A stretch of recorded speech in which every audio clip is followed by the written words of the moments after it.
Mais uma vez estamos aqui quase terminando o livro de Mateus, né? Hoje vamos mergulhar no capítulo 27. Nós estamos aqui a caminho da cruz, né? Jesus está indo ser crucificado. É um capítulo muito forte nesse sentido, né? Da entrega dele. É um capítulo que vai narrando o caminho, o que aconteceu, toda a humilhação que Jesus sofreu, todos os açoites, todo o desprezo, todas as dores físicas e em todos os sentidos, né? Dores em todos os sentidos, porque teve, como nós falamos no capítulo 26, a dor de ser traído, né? A dor de ser abandonado pelos seus discípulos, e tudo isso, capítulo 26, 27, 28, tudo por amor a você que está aí assistindo essa série, por amor a você, Cristo te amou, te ama, por amor a cada um de nós. Vamos orar? Michele, faz a oração por gentileza, para a gente já entrar aqui no capítulo 27. Pai querido e amado, nós te louvamos e te agradecemos, engrandecendo o teu santo nome, meu Pai. Te agradecendo por cada revelação que o Senhor tem nos dado, meu Deus, através desse mergulho na tua palavra. Como as escamas têm saído dos nossos olhos, meu Pai, e quando o nosso coração está totalmente em Ti, o Senhor se revela, o Senhor revela a Tua vontade, o Senhor revela os Teus segredos, meu Pai, aquilo que ainda não tinha sido nos revelado. Então, Espírito Santo, que o Senhor possa ter acesso a cada mente, a cada coração, que a Tua humildade esteja no nosso interior, para que sejamos filhos moldáveis, lapidáveis, para que a gente cresça e amadureça na nossa fé, que esses aprendizados se reflitam, sejam um reflexo do nosso dia a dia, dessa mudança, meu Pai. Essa mudança venha se refletir através das nossas atitudes, da nossa conduta, do nosso caráter sendo transformado por Ti. Então, muito obrigada, Senhor, que de fato sejamos luz nesse mundo, sal, né, para essa terra, aquelas pessoas que estão sedentas do Senhor, com sede e fome da Tua palavra, imersas, cegas em suas preocupações, ansiedades, conflitos terrenos, mas que o Senhor venha nos usar como instrumento para que o Senhor também alcance essas pessoas. É o que nós pedimos e te agradecemos. Em nome do Senhor Jesus. Amém. Graças a Deus. Amém. Então vamos lá. Eu vou ler aqui, a gente vai comentando. Esses capítulos, esses últimos 3 são grandes, né? O capítulo 26, nós lemos na última meditação, é o maior, com 75 versículos. E hoje, mais um grande capítulo. E como nós temos a responsabilidade, né, a meta de lermos um capítulo por meditação, então nós vamos lendo aqui e parar em alguns pontos porque tudo tem sua importância, tudo é válido, né? Mas tem umas partes que quase que nos obrigam, né? Quase que nos obrigam a parar para a gente comentar e explicar. Então, nós vamos mastigar sempre, né? A gente não está engolindo.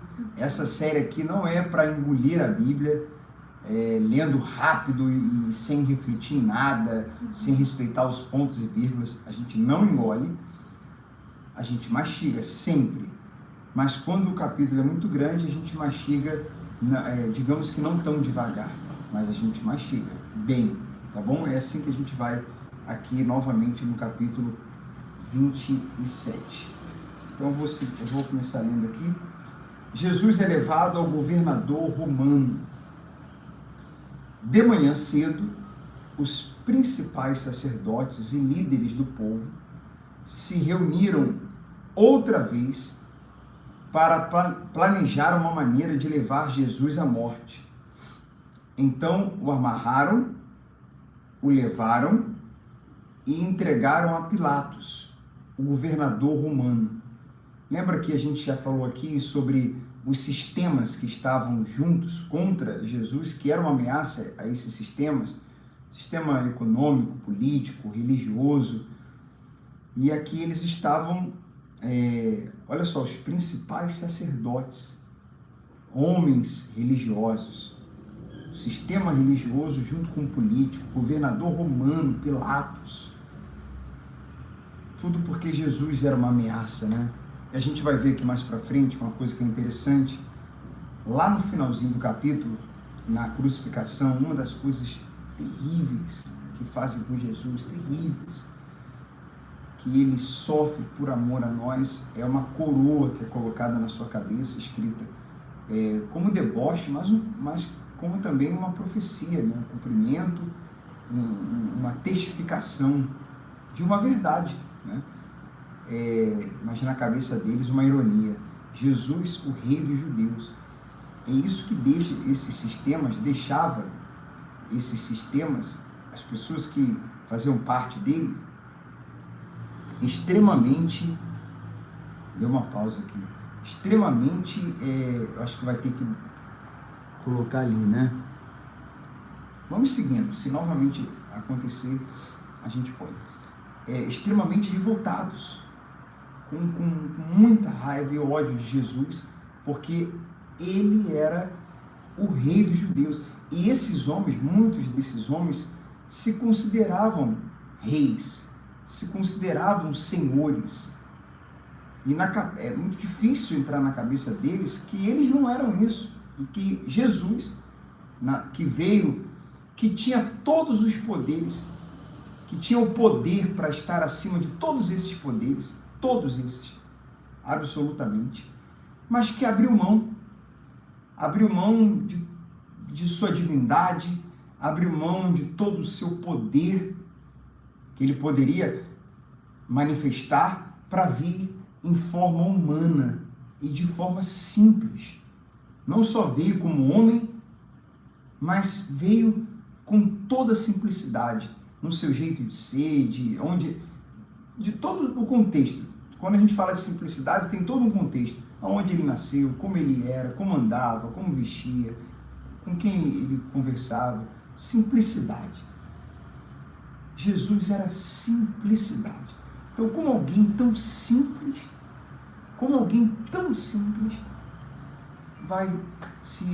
vai dizer aqui pra gente que é rei dos judeus.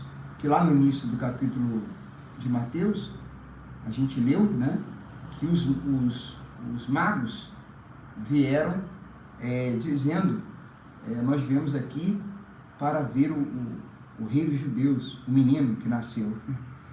E já naquele momento, Herodes manda matar todos os recém-nascidos, todos os bebês, todas as crianças, sendo que Jesus foi poupado porque foi avisado e havia ido com seus pais para outro local. Então é isso que eles não aceitavam. Mas ali realmente era o rei dos reis, o Senhor dos senhores, Jesus, o Messias. Então vamos lá. Judas se enforca. Quando Judas, que o havia traído, viu que Jesus tinha sido condenado à morte, encheu-se de remorso e devolveu as 30 moedas de prata aos principais sacerdotes e líderes do povo, dizendo: pequei, pois traí um homem inocente. Que nos importa? Retrucaram eles. Isso é problema seu. Então Judas jogou as moedas de prata no templo, saiu e se enforcou. Os principais sacerdotes juntaram as moedas e disseram: não seria certo colocar esse dinheiro no tesouro do templo, pois é dinheiro manchado de sangue. Então resolveram comprar o campo do oleiro e transformá-lo no cemitério para estrangeiros. Por isso até hoje ele se chama Campo de Sangue. Cumpriu-se assim a profecia de Jeremias que diz: tomaram as 30 peças de prata, preço pelo qual ele foi avaliado pelo povo de Israel, e compraram um campo do oleiro, conforme o Senhor ordenou. Quer dizer, uma profecia se cumpriu aqui, como sempre, né? Como a gente vê durante todo o capítulo de Mateus, lembrando que ele tinha como público-alvo principal os judeus. Por isso que a gente acredita que Mateus citava tanto as profecias do Antigo Testamento para poder mostrar para os judeus que as profecias estavam se cumprindo, e eles tinham que abrir seus olhos, sua mente, seu coração para isso e reconhecerem Jesus como Messias. E algo que dá para a gente comentar aqui também, Michele, é esse remorso de Judas, né? E a diferença de remorso para arrependimento. Porque o remorso, ele é um sentimento de culpa, né? De tristeza, quando a pessoa identifica que ela, por conta do pecado, do erro que ela cometeu, ela vai sofrer as consequências, né? Daquele erro, que ela foi descoberta, enfim. É um remorso que ela sente ali, né? Porque, por causa da punição, por causa da consequência. O arrependimento, não. O arrependimento, de fato, a pessoa entende o erro que ela cometeu porque feriu a Deus, porque contrariou a vontade de Deus, porque ela corrompeu, né? Aquilo que Deus queria para a vida dela, né? Como que os mandamentos de Deus, aquilo que era, né, a vida dela, nós somos a imagem de Deus aqui nesse mundo, então ele não deseja que nós vivamos no pecado, né, venhamos transgredir o mandamento dele. Então a pessoa identifica isso, que a gente feriu o próprio Deus, quando a gente erra, quando a gente transgride o mandamento dele, a gente fere a Deus. Então a pessoa se arrepende e ela manifesta essas obras de arrependimento que a gente falava na outra meditação, né? Que nem, por exemplo, ontem nós citamos o exemplo do publicano e do fariseu. Falando de publicano, quando Jesus entrou na casa de Zaqueu e comeu com ele e tudo mais, e falou ali da verdade, evangelizou ele, digamos assim, e ele se arrependeu, ele tomou uma atitude, o arrependimento dele tomou uma atitude dele consertar o erro que ele vinha cometendo, né? Que era de roubar, que era de cobrar a mais, que era de tirar vantagem em cima dos impostos que ele cobrava. Então ele além de se arrepender, ele falou: então hoje eu decido restituir 4 vezes mais aquelas pessoas que eu causei dano. Então ele teve que ter um fruto, aquele arrependimento, que era reparar as pessoas que ele tinha feito dano, né? Dá pra gente dizer que o arrependimento realmente, que é a pessoa mudar de direção, ela não querer mais fazer aquilo, ela mudar a sua cabeça, sua mente com respeito àquilo, e ela se voltar para Deus, né? Pedindo perdão a Deus, querendo se reconciliar com Deus, e também com respeito ao próximo. Muitas vezes o próximo está ligado, faz parte do meu arrependimento, ou seja, os frutos de arrependimento. O que eu vou fazer que vai revelar que houve um arrependimento, que ele foi real, que foi sincero, que realmente eu não faria aquilo novamente e não vou fazer novamente. Então, arrependimento está ligado a Deus, né, e ao próximo.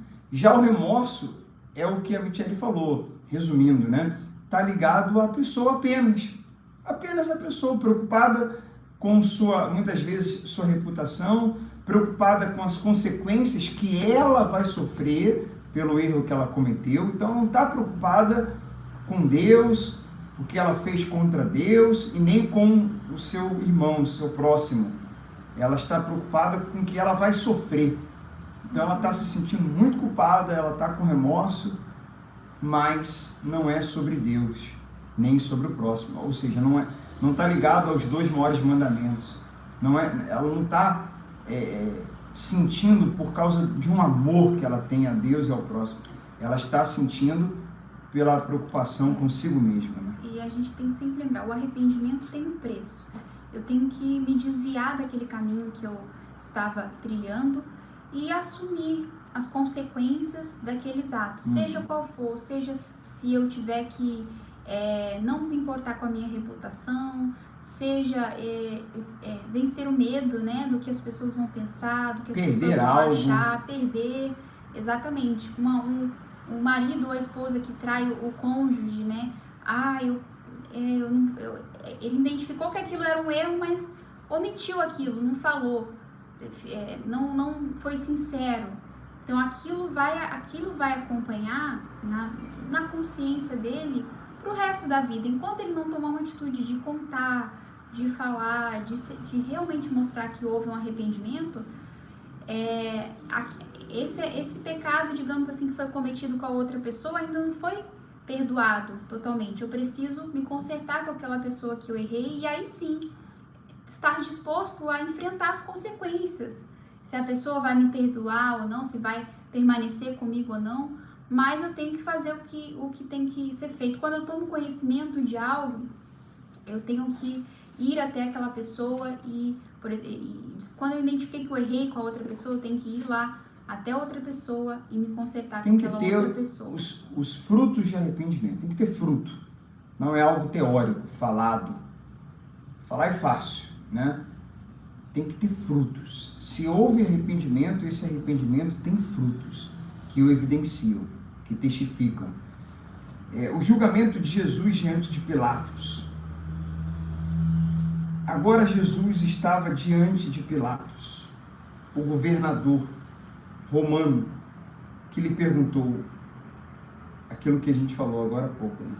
Você é o rei dos judeus? Jesus respondeu, é como você disse. Versículo 12. No entanto, quando os principais sacerdotes e os líderes do povo fizeram acusações contra ele, Jesus permaneceu calado. Então Pilatos perguntou, você não ouve essas acusações que fazem contra você? Mas, para a surpresa do governador, Jesus nada disse. Jesus adotou, a gente até falou sobre isso, algumas coisas se repetem, né? Porque elas, é o Evangelho, né? Tem todo um contexto, a gente não está lendo só alguns versículos ou só um capítulo, então tem coisa que a gente acaba falando aqui novamente, mas isso é bom. Nós já falamos, eu me lembro que teve uma meditação que Jesus tinha essa sabedoria da hora de calar e da hora de falar. Em Mateus 21, 22, 23, a gente vê um Jesus falando bastante, confrontando e repreendendo e exortando, revoltado. Mas aqui resolveu ficar calado, porque ele não estava sendo julgado apenas ou questionado, ele estava se entregando. Jesus estava se entregando. Que ele foi pego e ele não queria ter sido pego e armaram contra ele caiu na armadilha. Não. Jesus estava voluntariamente, por amor, se entregando. Então aqui ele resolveu ficar calado. Estava bem próximo dessa entrega acontecer. Versículo 15. A cada ano, durante a festa da Páscoa, era costume do governador libertar um prisioneiro, qualquer um que a multidão escolhesse. Nesse ano havia um prisioneiro famoso por sua maldade, chamado Barrabás. Olha o detalhe aqui. Um prisioneiro, né, alguém que era famoso por sua maldade. Qual era a fama de Jesus, Michele? Famoso por curar, famoso por curar cegos, por levantar paralíticos, por ensinar coisas profundas, como lá em Mateus 5, 6 e 7, durante todo o Evangelho, mas ali na montanha. Qual era a fama dele? De estar sempre pronto para salvar o humilde, seja ele quem for, pecador, publicano, aqueles desprezados. Qual era a fama de Barrabás? Vamos falar um pouquinho, comparar aqui os dois, porque um tinha essa fama, só fez coisas boas, fez mal a ninguém, e o outro só fez coisas ruins. Assassino, ladrão, famoso por causa da maldade, como está escrito aqui. Os dois foram colocados lado a lado. Nós vamos ler aqui, aí você comenta também, Tiago. Deixa eu só concluir. Nesse ano, havia um prisioneiro, lendo novamente, 16, famoso por sua maldade, chamado Barrabás. 17, quando a multidão se reuniu diante de Pilatos, naquela manhã, ele perguntou: quem vocês querem que eu solte? Barrabás ou Jesus, chamado Cristo? Pois ele sabia muito bem que os líderes religiosos judeus tinham prendido Jesus por inveja. Nesse momento, enquanto Pilatos estava sentado no tribunal, sua esposa lhe mandou o seguinte recado: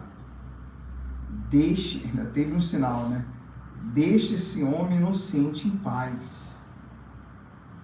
Quer dizer, ela teve algum sinal, teve um sonho e falou para ele: deixe esse homem inocente em paz. Na noite passada tive um sonho a respeito dele e fiquei muito perturbada.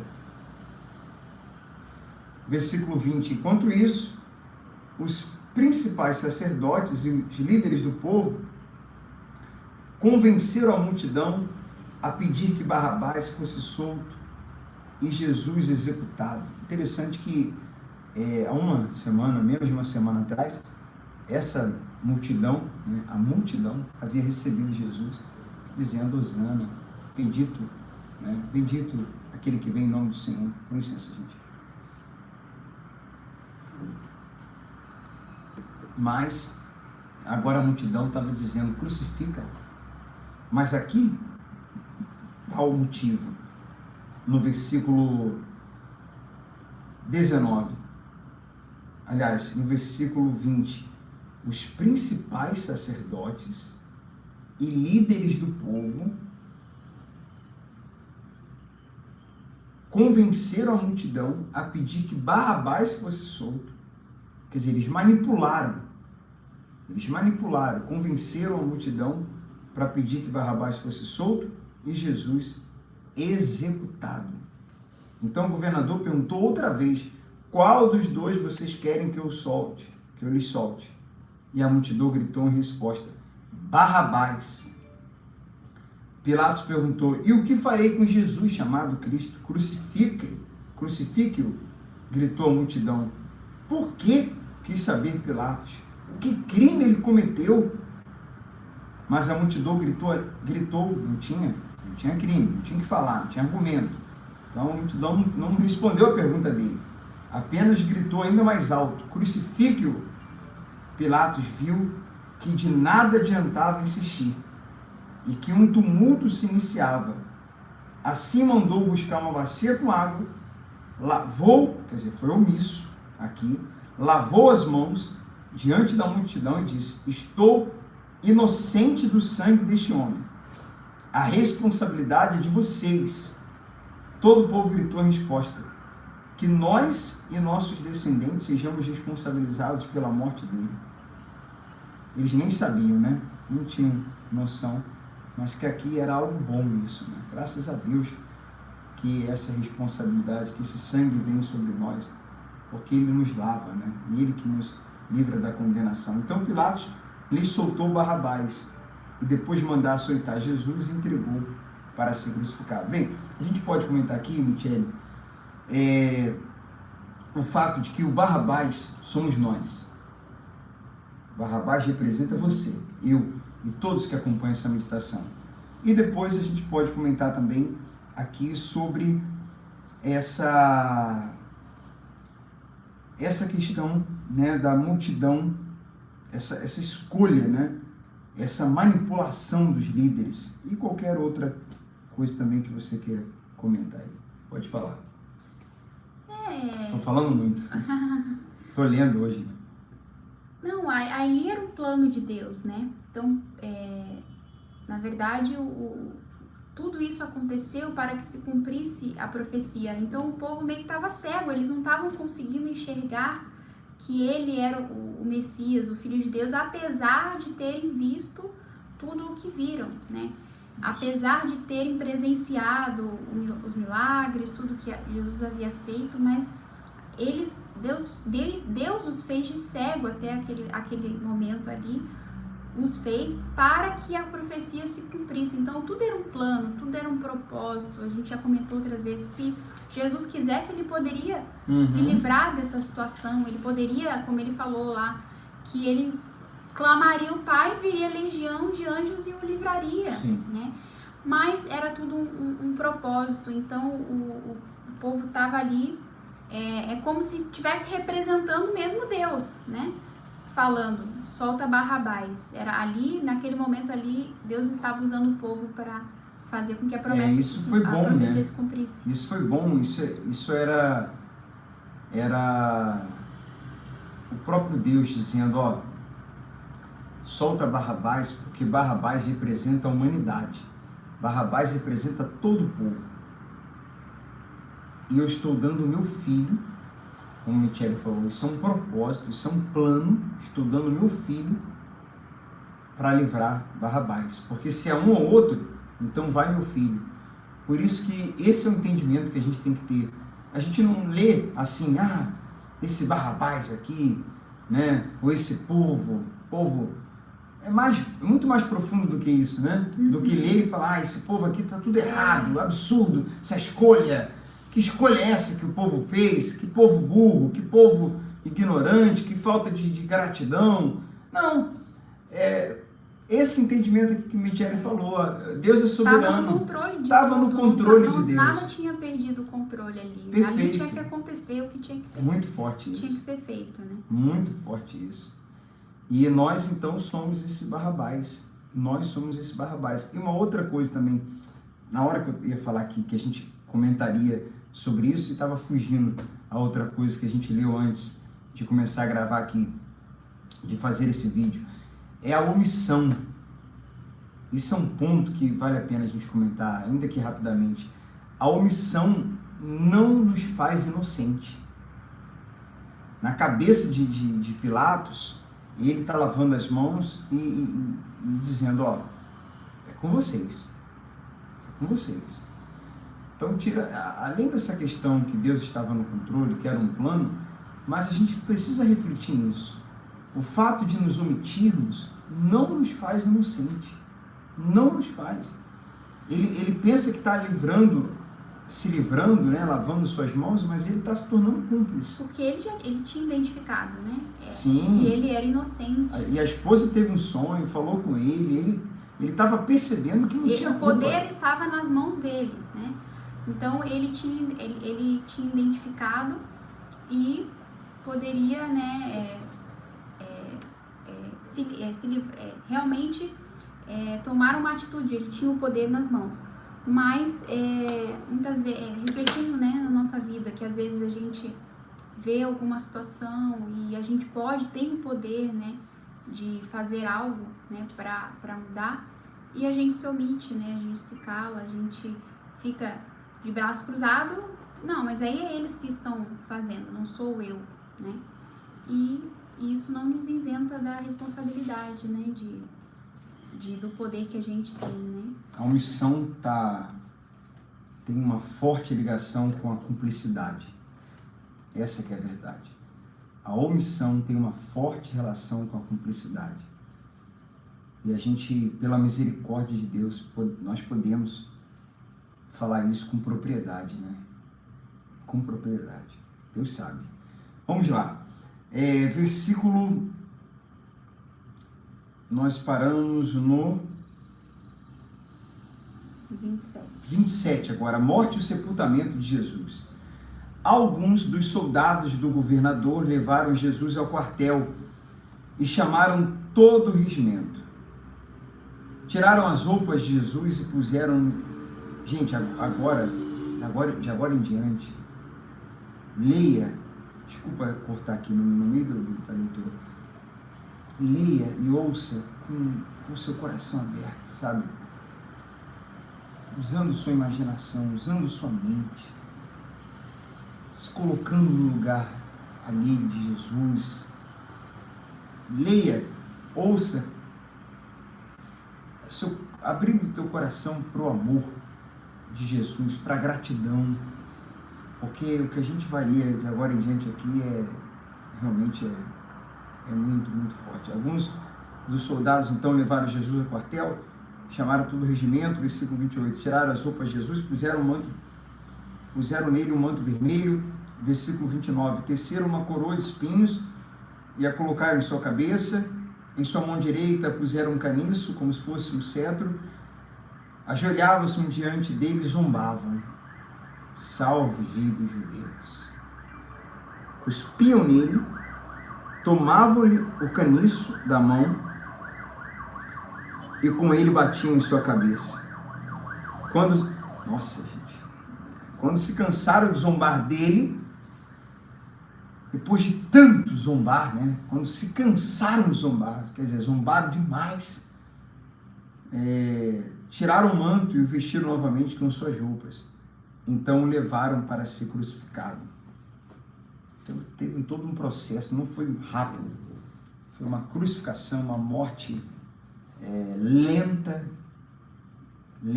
com requintes de crueldade. E eu sempre, desculpa estar falando toda hora isso, mas eu acho que é importante a gente estar sempre com o entendimento que tudo isso aqui foi por você, foi por amor, foi por mim.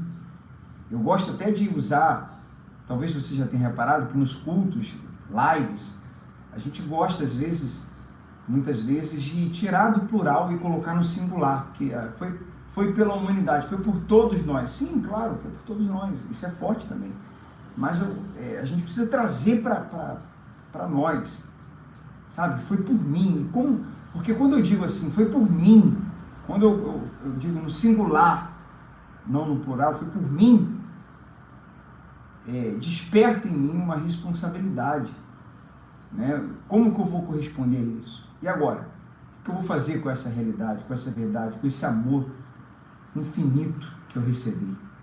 Eu vou entregar no mínimo. Vou me entregar, vou corresponder esse amor, né?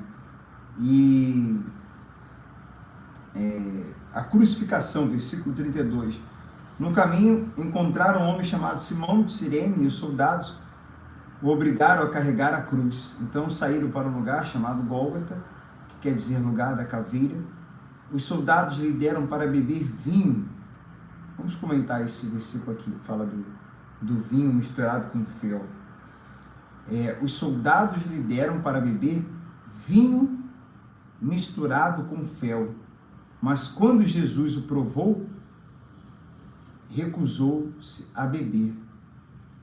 Depois de pregá-lo na cruz, os soldados tiraram sorte para dividir suas roupas. Aqui na Bíblia que nós estamos lendo, tradução NVT, tem um comentário assim: provavelmente visava ridicularizar Jesus. A mistura servia também como sedativo.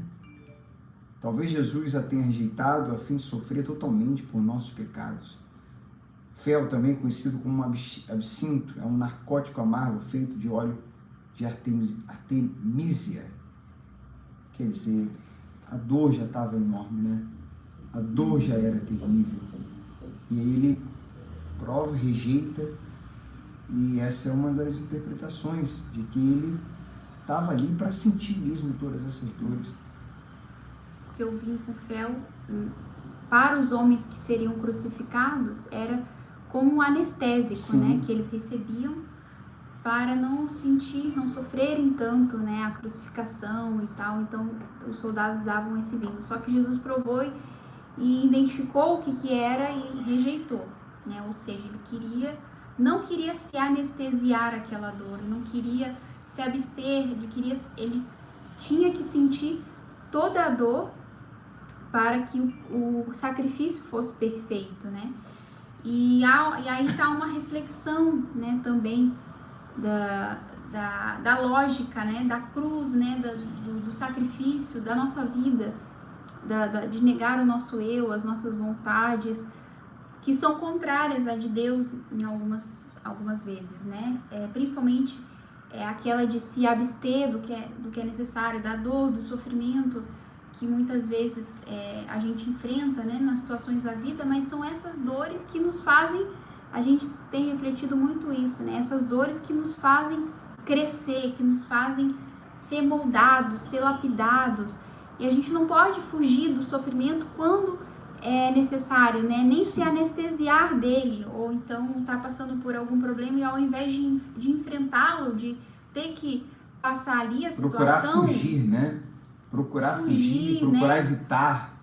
Sendo que esse sofrimento Deus permite, você falou, para a gente crescer, amadurecer, ter experiência, enfim, tudo isso, perfeito. Mas o principal motivo de Deus permitir as dores que a gente enfrenta na vida é nos moldar ou moldar em nós o caráter do seu filho. Fazer com que, através da dor, do sofrimento, a gente seja moldado à imagem e fiquemos mais parecidos com Jesus. Agora, a gente precisa saber reagir a essas dores, né? Tem gente que reage à dor buscando mais, se apegando mais a Deus. Quantas pessoas que foi na dor que passou a orar mais, que se voltou para Deus, que passou a ser mais sensível à voz de Deus, que voltou ao primeiro amor, que acordou, estava dormindo espiritualmente falando. Então Deus permite sim a dor, Deus permite sim o sofrimento, essa mensagem que diz, né, que você vai vir para Jesus e não, seu sofrimento vai acabar, que você não vai mais sofrer, que você vai parar de sofrer, que não haverá mais sofrimento, que você... Essa mensagem, ela, além de ser desconectada com a realidade, ela também é desconectada com o Evangelho. Porque os discípulos passaram por sofrimentos, porque as pessoas passaram por sofrimentos. Deus livra, Deus cuida, Deus permite para um propósito, Deus o tempo todo cuida, Deus ama, mas passamos por momentos difíceis, sim, passamos por aflições. Enquanto a gente estiver aqui nesse mundo, nessa carne aqui, a gente vai enfrentar aflições. Perfeito. Passa um tempo, 2 tempos, a coisa tá tranquila, tá? Pode ter certeza que vai vir um deserto aí, lançamento 2023. Que passa. E aí depois fica tudo calmo, mais calmo, a vida da pessoa as coisas estão indo de vento em popa, daqui a pouco outra. Mas tudo quando é para os que amam a Deus e Ele permite, tudo é com um propósito. E tudo coopera. Tudo coopera. Porque de alguma forma Ele quer nos fazer entender algo, ou nos fazer a crescer, ou nos fazer amadurecer. E Ele nunca perde o controle. A gente está passando por esses momentos difíceis, mas Ele nunca perde o controle desses momentos, da nossa vida, porque a nossa vida é dele. Nós nos entregamos para Ele. Nós não estamos sozinhos no barco. Ele está ali. E muitas vezes está dormindo ali, né? Como Jesus, de tão controle que tem, sabe? De tanta certeza que sabe do destino, Ele está ali. E a gente precisa descansar nele. E usar a nossa fé, né? Não é aceitar ficarmos passivos ao sofrimento. Termos sempre fé, mas entender que faz parte, é um processo, é a vida real. Essa mensagem que fala só vitória, você vai vencer, você vai prosperar, tudo vai dar certo para você sempre. Isso aí não é evangelho e também está desconectado, como eu disse, com a realidade. Agora, tem sim um momento. Isso só é verdade, você foi muito feliz como você falou. Enquanto a gente estiver aqui nessa vida e na carne, estamos sujeitos a passar por sofrimento.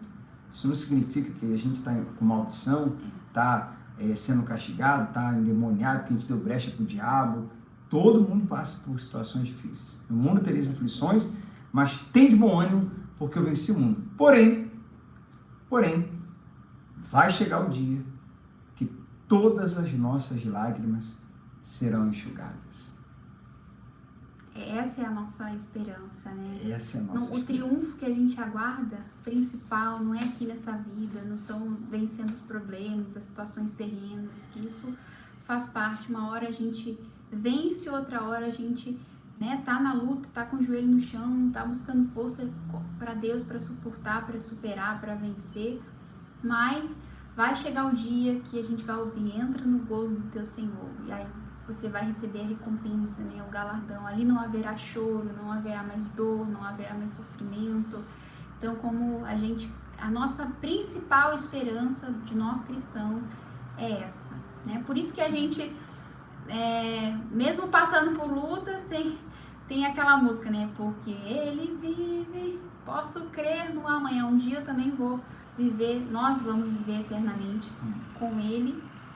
E enquanto a gente estiver aqui, a gente vai estar preparado para que der e vier. E Ele nos capacitando, sendo conosco, a gente vai vencer tudo, né? Até o fim. Versículo 38. 2 criminosos foram crucificados com ele, um à sua direita e outro à sua esquerda. O povo que passava por ali gritava insultos e sacudia a cabeça em zombaria. Você disse que destruiria o templo e reconstruiria em 3 dias. Pois bem, se é o Filho de Deus, salve a si mesmo e desça da cruz. Não, aí esse aqui está claro já, né? Já comentamos. Havia um plano, ele estava se entregando. Os principais sacerdotes, os mestres da lei e os líderes do povo também zombavam de Jesus. Todo mundo, né? Todo mundo zombando dele. Salvou os outros, mas não pode salvar a si mesmo, dizia. Nossa. Quer dizer que ele é o rei de Israel? Que desça da cruz agora mesmo e creremos nele. Mentira. Não creram com tudo que viram, que ouviram, não iriam crer, né? Mentira. Se ele descesse da cruz.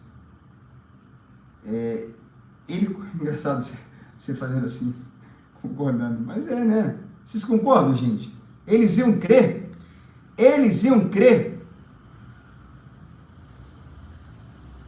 Salvou os outros, mas não pode. Quer dizer que... não, já li. Versículo 43. Ele confiou em Deus. Então que Deus o salve agora, se quiser. Pois ele disse: eu sou o Filho de Deus. Até os criminosos que tinham sido crucificados com ele o insultavam da mesma forma. A morte de Jesus. Ao meio-dia desceu sobre toda a terra uma escuridão que durou 3 horas. Por volta das 3 da tarde, Jesus clamou em alta voz: Eli, Eli, lama sabachthani. Quer dizer, meu Deus, por que me abandonaste? A gente já falou sobre isso, né?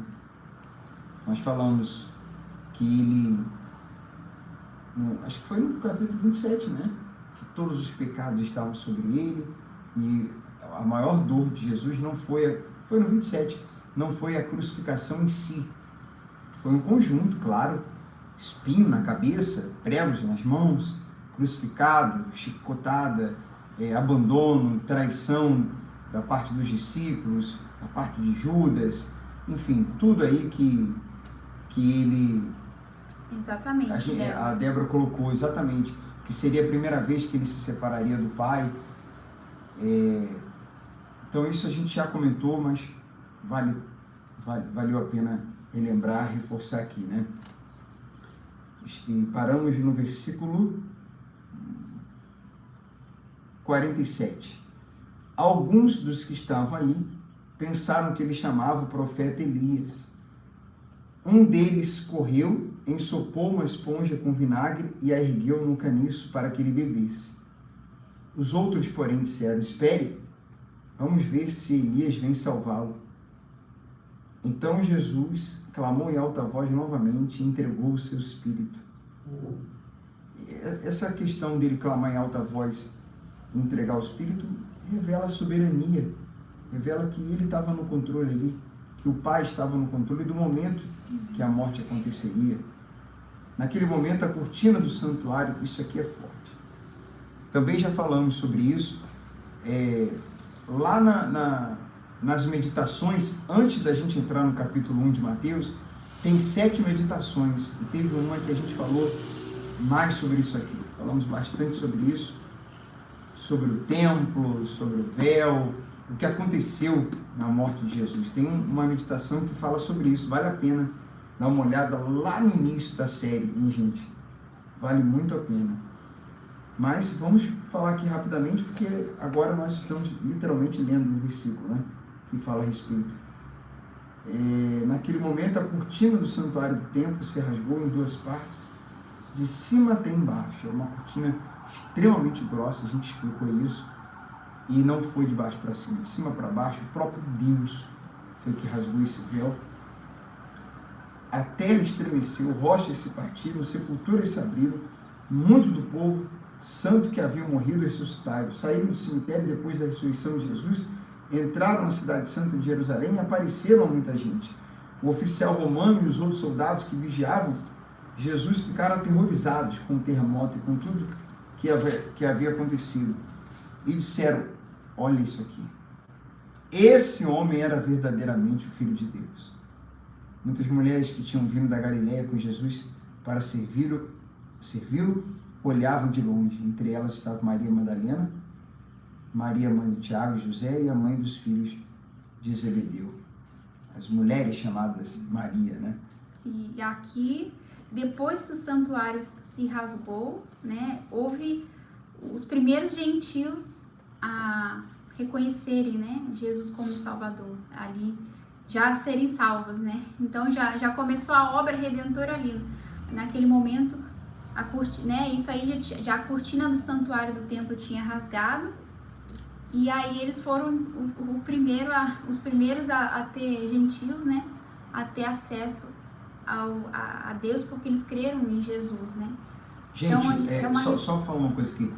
Não deixe de, se você entrou no meio da série, ou no início, mas não acompanhou o início dela, a gente está terminando e vamos dar um tempo aí até a gente entrar em Marcos. Então, vem lá de trás assistindo, um por dia. Não perde o teu raciocínio, não, desculpa, que você vai falar. Não, tinha acabado, era para que você entenda todo o contexto de Mateus e se aprofunde em coisas fortíssimas que foram faladas lá no início, inclusive isso que a gente está falando aqui. Porque havia um monopólio, digamos assim, os religiosos se aproveitavam de como que as coisas funcionavam, e como a gente já falou, os fariseus, eles excediam, né? Havia uma lei e eles cobravam do povo, exigiam que o povo, eles criavam, aumentavam, dificultavam, criavam uma lei em cima da lei, uma lei deles em cima da lei de Deus. Tudo isso era muito difícil, o fardo era muito pesado. E o acesso a Deus, nessa época, além de ser no templo, tinha um local. E dentro desse local tinha um outro local que era o local, né, principal, né, que era o Santo dos Santos. Então ali só tinha o sumo sacerdote para poder acessar. Então toda essa distância, toda essa questão, toda essa burocracia, podemos dizer assim, todo um ritual de sacrifício. Quando Jesus ele entrega o seu espírito e diz: está consumado, e o véu se rasga, e lá não tem nada, a gente também falou sobre isso, e lá dentro não tem mais o que tinha. Então ali é assim, acabou o distanciamento, o mediador é só Jesus, você fala com ele em qualquer lugar, você pode falar com ele, falar com o Pai em nome de Jesus, não é mais alguém, não é mais um lugar, não é mais um dia específico, é você em qualquer lugar, qualquer dia, tendo acesso livre a Deus. Isso é extraordinário. E isso não é uma novidade, né, Marcelo? É porque, se a gente vê ao longo da história, de tempo em tempo, o homem acaba se distanciando dessa verdade e criando, construindo religiões e dogmas e doutrinas, templos, santuários. E aí, isso aí, essas coisas todas reconstruídas novamente, acabam novamente distanciando, né, os líderes religiosos distanciando as pessoas simples. Voltando, né? Para esse voltando acesso. a uma coisa que não tem mais. Então, mas aí a gente, quando a dor Jesus sofreu por nós, é verdade, que amor é esse? É verdade. Então, essa questão que você falou, quando começa a colocar regras, doutrinas, dificultar, e aí o líder religioso é como se ele tivesse a bênção, ele tivesse a cobertura espiritual, é como se ele tivesse uma unção especial, e é ele, eu tenho que estar debaixo da visão dele, da cobertura desse líder e desse local, e esse local é um local que Deus atende, e a oração tem que ser feita nesse local, tem um jeito de fazer. A gente já sabe que enfim, é a religião voltando às práticas antigas. Ao né? que na cruz Jesus acabou. E também fica mais claro hoje, né? Porque antes a gente lia assim, passava por cima do que Jesus... Isso na pandemia, pra mim, Michele, ficou muito claro, né? Porque a gente não podia ir mais ao templo e tal, e aí muitas pessoas ficando fracas, e até eu mandava esse versículo para elas, mas ainda não tinha total entendimento, né? Ó, Senhora, olha o que Jesus fala. Não é o templo, né? Jesus falou para a mulher samaritana, está chegando a hora, e já chegou, onde os verdadeiros adoradores adorarão o Pai em espírito e em verdade. Não é em Jerusalém, não é em Samaria, porque ela questionou isso de Jesus. Os judeus falam que é na Judéia, os samaritanos falam que é em Samaria. Onde que é, mestre? Onde que é, Senhor? Que é o lugar certo pra gente adorar? E ele falou isso, em espírito e em verdade. Ou seja, não tem lugar, não tem hora, não tem lugar certo. Não nem tem a templo, forma. nem forma. É em espírito e em verdade, aonde a gente estiver. Então, isso a gente lia anteriormente, passava batido, né? Adora em espírito e em verdade, tal, aquela coisa interior, tudo bem e tal. Mas aí mesmo assim a gente idolatrava o santuário, idolatrava, né? Não com essas palavras exatamente, mas idolatrava o templo, né? O santuário, aquilo ali, né? Os símbolos e tudo mais. Mas quando veio a pandemia e a gente viu que as pessoas começaram a ficar, sabe, fracas na fé, debilitadas, com medo, cheio de problemas, de dúvidas, de receios, peraí, tem alguma coisa errada. Aí vinha esse versículo, não, Senhor, não é o lugar, não é a parede, não é o templo, Deus não habita em templos. Faz do seu quarto, Opa, Deus não habita em templos. Então por que a gente faz esse auê todo pra pessoa? Tem que ser no altar, tem que ser aqui, tem que ser ali, aí a mente vai fazendo assim, ó. Né? É uma supervalorização dessas coisas que acabou, que são coisas da antiga aliança. Uma supervalorização, por exemplo, do altar. Muitos lugares fazem isso. Não é 1, 2, 3. Não é 1, 2, 3 igrejas. Muitas igrejas fazem isso. Mas as igrejas e os líderes religiosos que entendem o Evangelho, que mergulham nele, como você está aqui mergulhando, que consideram a nova aliança, não fazem, não supervalorizam o altar. O altar, ele é considerado, pela ótica do Evangelho, da nova aliança, apenas um lugar para quem está pregando, falando, ficar um pouquinho, eu preciso, né, pelo tamanho, é um púlpito, é um lugar para ficar um pouquinho... Na verdade, nem tem especificado isso ali no Novo Testamento. Não tem. Mas, é um palco.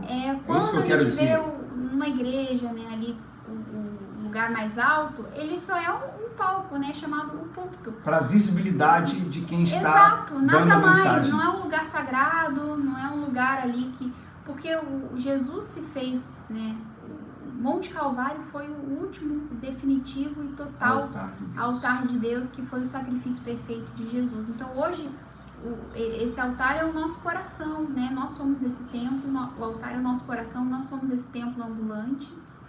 Então não são lugares, não são coisas, a igreja é apenas um lugar reservado, separado, para a gente adorar a Deus, e aí as as pessoas reunidas, mas sem as pessoas ali dentro, ele é apenas uma construção, né? Um edifício. Um edifício, exatamente.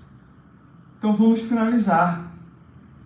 Isso é libertador, isso nos liberta, isso nos amadurece, isso nos leva para uma intimidade maior com Deus, isso nos faz valorizar mais o que Jesus fez na cruz, porque você entende mais ou menos, então você valoriza mais ou menos. Você entende bem, então você dá o devido valor.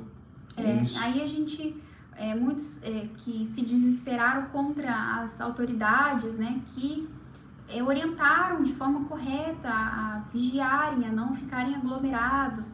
E aí a gente, por não ter muito entendimento, né, fica, não, a igreja é aberta, tem que estar aberta a igreja e tal. E a gente viu o índice de morte, né, o índice de mortes foram mais em meio de pessoas que se expuseram, né, ao risco, que forem aglomeração. Há um dado, eu não tenho aqui agora, mas há dados teríamos que muitos pastores evangélicos, né, também morreram acometidos pela Covid. A morte de pastores evangélicos foi muito grande. A gente tem que respeitar, sim, as autoridades quando essa ordem, ela não vai contra a ordem de Deus. Mas, né, nessa ordem, sendo temporária, por uma questão de preservar vidas, né, preservar, porque os hospitais estavam cheios, é só a gente pensar, raciocinar, né, gente, se colocar no lugar de outras pessoas que estavam sofrendo, gemendo, passando dores, porque a gente viu ali as dores das famílias que perderam seus entes queridos, os hospitais super lotados, nós presenciamos,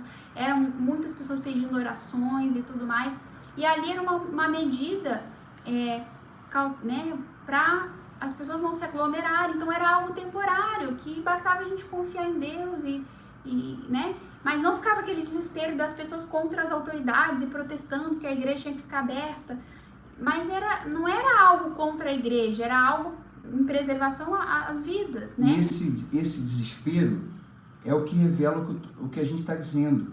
A imaturidade, a falta de entendimento, a falta de entendimento do que Jesus fez na cruz, a falta de entendimento de que eu sou o templo, sinto falta sim de me reunir com meus irmãos, mas logo isso vai passar, mas o acesso que eu tenho a Deus é aqui. É o mesmo de estar lá. Minha oração não é mais fraca aqui do que lá. É a mesma coisa. Então a pessoa, quem tem esse entendimento, ficou mais tranquilo. Quem não tinha, é o templo, eu não estou indo, eu estou me sentindo mal, acho que estou me esfriando, estou sentindo muita falta, eu não sei, isso vai acabar me desviando, faz tempo que eu não participo de uma reunião. Mas isso foi o quê? O reflexo, que também foi algo que nos despertou, que as pessoas não estavam sendo ensinadas devidamente, alicerçadas na palavra, como deveria. E isso foi um reflexo do estado espiritual da igreja. Isso é reflexo dos ensinamentos. Tudo tem uma raiz. Esse comportamento das pessoas é reflexo do que elas aprendem. O que elas aprendem é reflexo da falta de entendimento de quem está ensinando. Exato, falta de instrução. Então isso, se você for cavar, você vai encontrar a raiz disso aí. É só a gente seguir cavando. Vamos terminar aqui então o capítulo 27, hein? Os guardas no túmulo. No dia seguinte, no sábado, os principais sacerdotes, os fariseus, foram a Pilatos e disseram: Senhor, lembramos que quando ainda vivia aquele mentiroso, disse: depois de 3 dias ressuscitarei. Por isso pedimos que lacre o túmulo até o 3º dia. Isso impedirá que seus discípulos roubem o corpo e depois digam a todos que ele ressuscitou. Se isso acontecer, estaremos em pior situação que antes. Pilatos respondeu: levem soldados e guardem o túmulo como acharem melhor. Então eles lacraram o túmulo e puseram guardas para protegê-lo. Isso a gente segue no capítulo 28, que vai falar exatamente da ressurreição de Jesus. Deus abençoe vocês. Deixa aí seu comentário, curta, compartilhe e vamos, na próxima meditação, concluir o livro de Mateus, né? Exatamente. Até a próxima. Tchau, gente. Deus abençoe mais e mais.